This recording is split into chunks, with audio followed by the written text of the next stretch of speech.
एक नई वीडियो के साथ आज मैं फिर हाजिर हूं। आपका होस्ट श्रीकांत जोशी आपका स्वागत करता हूं मैं आरएम शॉर्ट्स में, जिसमें हम लेकर आते हैं दिन भर की स्पेस और डिफेंस न्यूज की टॉप खबरें। तो चलिए जान लेते हैं। अपनी सबसे पहली खबर की बात करेंगे तो वो अटैक सबमरीन्स की तरफ से आ रही है। आपको पता है कि भारत के पास अभी तक या भारत के द्वारा अभी तक कोई भी ऐसी अटैक सबमरीन नहीं बनाई गई है जो कि न्यूक्लियर पावर्ड हो।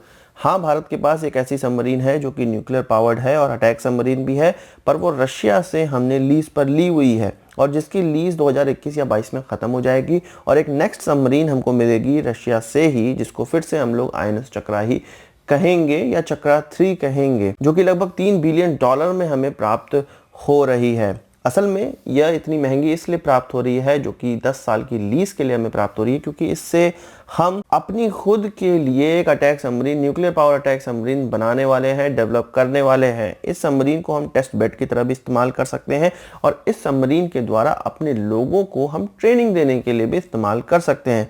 तो इसी से रिलेटेड अब नई खबर निकल कर आ रही है, जिसमें ये कहा गया है कि कुछ 1.2 लाख करोड़ रुपए का जो प्रोजेक्ट है, जिसमें कि 6 इस प्रकार की सबमरीन बनाने का प्रोजेक्ट है, उसको भारत सरकार की तरफ से मंजूरी अब मिल सकती है।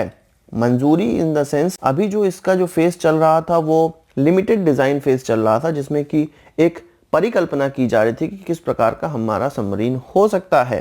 पर इसका जो नेक्स्ट प्रोसेस है अब वो है डिटेल डिजाइन फेज, जिसके लिए जल्द ही अब क्लियरेंस प्राप्त हो सकती है। इसका जो डिज़ाइन बनाया जाएगा वो डायरेक्टरेट ऑफ नेवल डिज़ाइन के द्वारा बनाया जाएगा, जिसकी सबमरीन डिज़ाइन ग्रुप के द्वारा इसको परफॉर्म किया जाएगा, जिसमें कि जो असिस्टेंस है वो डीआरडीओ के द्वारा दिया जाएगा। हम जानते हैं कि हमारे पास अरिहंत क्लास के न्यूक्लियर पावर सबमरीन है, पर वह सबमरीन ऐसे सबमरीन है जो कि बैलिस्टिक मिसाइल लॉन्च कर सकते हैं। वो किसी भी प्रकार से अटैक सबमरीन नहीं है, वो किसी शिप से नहीं लड़ सकते, वो किसी दूसरे सबमरीन से नहीं लड़ सकते, पर न्यूक्लियर डिटरेंस ज़रूर भारत को देते हैं। इसी सीरीज़ का जो दूसरा सबमरीन है, जिसको आईएनएस अरिघाट कहते हैं, जो कि अभी इंटेंस सी ट्रायल में था, वो इसी साल कमीशन होने की संभावना है। इसके अलावा इसके जो 2 और बचे सबमरीन हैं उनको 2024 से पहले इंडक्ट कर लिया जाएगा। यानी कि 4 यहाँ पर हमारे पास जो सबमरीन है न्यूक्लियर पावर्ड, जो कि बैलिस्टिक मिसाइल लॉन्च कर सकते हैं, वो हमारे पास 4 हो जाएंगे 2024 तक। पर ये जो अरिहंत क्लास सबमरीन थे, इनको बनाना इतना आसान नहीं था। ये इंडिजीनस तौर पे बने हुए हैं, पर इतना बनाना इनको आसान नहीं था। कुछ 20 साल का समय लगा इनको बनाने में और अब जाके ये हमें फ़ायदा पहुंचा रहे हैं, न्यूक्लियर डिटरेंस दे रहे हैं। और भारत ऐसी कंट्री, कुछ सेलेक्टिव कंट्रीज में से एक कंट्री बना है जिसके पास इस प्रकार की न्यूक्लियर डिटरेंस है। तो कुछ 20 साल की मेहनत हमें आईएनएस अरिहंत के रूप में मिली। अब कहा जा रहा है जो अटैक सबमरीन न्यूक्लियर पावर्ड वाली होगी उसमें कुछ 10 साल का समय लगेगा, यानी कि 2030 तक हम पहले सबमरीन को देख सकते हैं। असल में इसमें कम समय इसलिए लगने वाला है, अरिहंत से हमें जो जानकारी प्राप्त हुई है, जो हमारे यहाँ इंफ्रास्ट्रक्चर डेवलप हुआ है, वो ये जो नेक्स्ट सबमरीन है, ये अलग प्रकार की सबमरीन है, उसको बनाने में हमें मदद कर रहा है, जिसके कारण ये जो 20 साल का समय अरिहंत को बनाने में लगा वह 10 साल तक घट के अब हमारे न्यूक्लियर पावर अटैक सबमरीन में लगेगा। इसके लिए इसलिए भी अभी मेहनत की जा रही है क्योंकि जो रशिया से हमें दूसरी सबमरीन मिलेगी, लीज पर सबमरीन मिलेगी, उसकी जो समय अवधि होगी वो कुछ 10 सालों की होगी। अगर 2023 में हमें ये सबमरीन मिल जाती है तो 2033 तक वो सबमरीन लीज पर हमारे पास रहेगी, पर उसके बाद फिर से इतना बड़ा अमाउंट खर्च करना भारत नहीं चाहता है। इसलिए भारत ये चाह रहा है कि हमारे पास खुद की न्यूक्लियर पावर अटैक सबमरीन आ जाए, जिसकी कैपेबिलिटी मेनली यह है कि ये 1-1.5 महीनों तक समंदर के अंदर रह सकती है। न्यूक्लियर पावर सबमरीन की यही खास बात होती है कि उसको बार बार सतह पर नहीं आना पड़ता है। अब जब बार बार वो सतह पर नहीं आएगी तो वो दुश्मनों के नज़र से आसानी से बच सकेगी। ये जो न्यूक्लियर पावर अटैक सबमरीन बनाने का जो प्रोग्राम है वो 2015 में पास किया गया था और अब जाके उसमें डिटेल डिजाइन फेज आ चुका है। यदि इस प्रकार की अटैक सबमरीन भारत बना लेता है, जो कि 10 साल में बना ही लेगा, तब भारत उन चुनिंदा 5 देशों में शामिल हो जाएगा जिसमें कि चाइना भी शामिल है। और चाइना 1974 में शामिल हुआ था जब उसने हान क्लास की बोट बनाई थी, हान क्लास का सबमरीन बनाया था।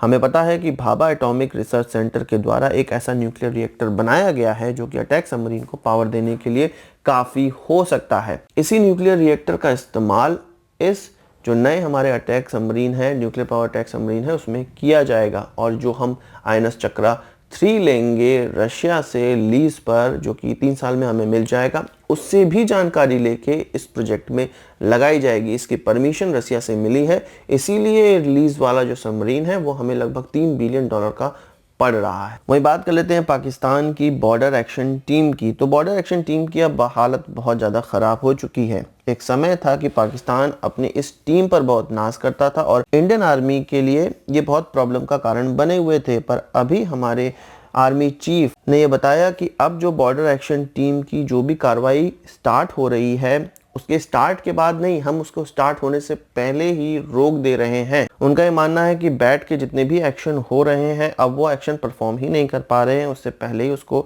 रोक दिया जा रहा है। यानी कि आप जानते हैं कि बैट इस प्रकार का ग्रुप है जिसमें कि पाकिस्तानी सेना के जवान और आतंकवादी दोनों मिल के भारत पर रेड करते हैं। तो यानी कि इनका संबंध जो है वो आतंकवादियों के कैंप से भी होता है। अब जितने भी रेड होने वाली हैं उनको आतंकवादी कैंप से स्टार्ट किया जाता है, इसलिए भारत अब उनके आतंकवादी कैंप पे ही नजर बनाया हुआ है और उनको वहीं पर नष्ट कर देता है। उनका ये मानना है कि अभी भी 15 से 20 terrorist camp Pakistan occupied Kashmir में चल रहे हैं, जिसमें कि 250 से लेकर 300 टेररिस्ट हो सकते हैं। तो एक कार्रवाई की आवश्यकता है जिसमें कि फिर से यह 250 से 300 टेररिस्ट मार गिराए जाएं। एक एयर स्ट्राइक के फिर से हमारे देश को बहुत ज्यादा आवश्यकता है। अब बात करते हैं इंडियन नेवी की, जिसको कि अपना तीसरा एयरक्राफ्ट कैरियर चाहिए। अभी हमारे चीफ ऑफ डिफेंस स्टाफ ने यह कहा है कि इंडियन नेवी को इस प्रकार के तीसरे एयरक्राफ्ट कैरियर की तरफ नहीं जाना चाहिए या उनको इस तरह की परमिशन नहीं दी गई है। अभी ध्यान दिया जा रहा है सबमरीन्स पर और अपने जो सुदूर आइलैंड है उन पे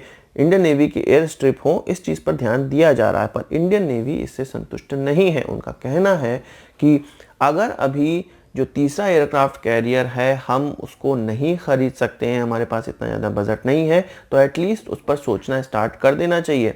इसके लिए वो भारत सरकार की तरफ, इंडियन गवर्नमेंट की तरफ अब देख रहे हैं और इसके इनिशियल डिजाइन फेज के लिए परमिशन लेने जाने वाले हैं। इंडियन नेवी के सोर्सों का यह कहना है कि यदि गवर्नमेंट द्वारा अभी पूरा अप्रूवल दे दिया जाता है तब भी इसमें 15 साल का समय लग जाएगा। इस पूरे एयरक्राफ्ट कैरियर को इंडक्ट होने में 15 साल का समय लग जाएगा। तब तक INS विक्रमादित्य डिकमीशन हो चुका होगा और फिर से हमारे पास एक ही एयरक्राफ्ट कैरियर रहेगा। इंडियन नेवी यह कहती है कि हमेशा किसी समय उनके पास 2 एयरक्राफ्ट कैरियर होना बहुत ज़्यादा आवश्यक है। तो अभी वो अगर इनिशियल डिज़ाइन फेज़ की मंजूरी प्राप्त कर लेते हैं तो भी इस एयरक्राफ्ट कैरियर को बनने में 15 सालों का समय लग जाएगा और फिर से वही कंडीशन होगी कि हमारे पास INS विक्रांत केवल बचा होगा और हमें फिर से एक नए एयरक्राफ्ट कैरियर की आवश्यकता पड़ेगी और उस समय अभी का दिया हुआ परमिशन ही काम आएगी और हमारे पास INS विशाल, जिसको हम ये मान रहे हैं कि ये प्रोजेक्ट बंद हो चुका है या इसको आगे फर्दर अप्रूवल अभी नहीं मिलने वाला है, वह सामने निकलकर आ जाएगा। कई लोगों का यह मानना है और यूके का भी यह मानना था कि एयरक्राफ्ट कैरियर अब इस्तेमाल नहीं करने योग्य हैं, वो बहुत ज़्यादा महंगे हो चुके हैं। पर यूके ने अपने लिए नया एयरक्राफ्ट कैरियर बनाया। रशिया भी एयरक्राफ्ट कैरियर रखता है, इटली भी रखता है, फ्रांस भी रखता है, ऑस्ट्रेलिया भी हेलीकॉप्टर वाले कैरियर रखता है, पर वह इसको अब एयरक्राफ्ट कैरियर बनाना चाहता है। इसके अलावा जापान भी अपने लिए एक एयरक्राफ्ट कैरियर रखना चाह रहा है। हम जानते हैं कि हमारे एयरक्राफ्टों की जो रेंज है वो बहुत ज़्यादा नहीं होती है। किनारों से अगर वो उड़े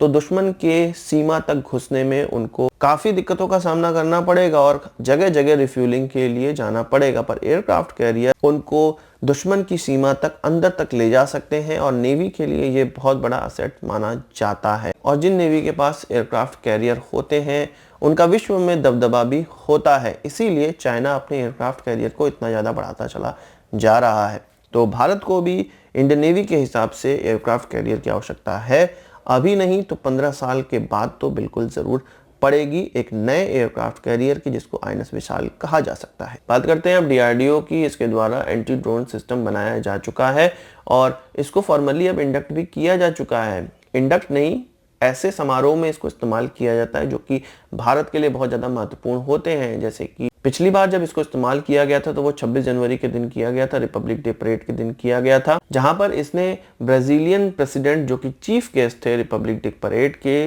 उनकी सुरक्षा के लिए इसको डिप्लॉय किया गया था। इसके द्वारा सक्सेसफुली ड्रोन्स को डिटेक्ट किया जाता है और उनको नष्ट कर लिया जाता है। तो डोनाल्ड ट्रंप की जो अब यात्रा होने वाली है भारत भी, उसमें इस सिस्टम को डिप्लॉय किया जाएगा। तो डीआरडीओ के सिस्टम को डिप्लॉय करने से यह तो पता चलता है कि डीआरडीओ का सिस्टम पूरा फुल प्रूफ रेडी हो चुका है, क्योंकि वीवीआईपी विजिट में इस प्रकार के सिस्टम को डिप्लॉय किया जा रहा है तो बहुत अच्छी बात हो सकती है।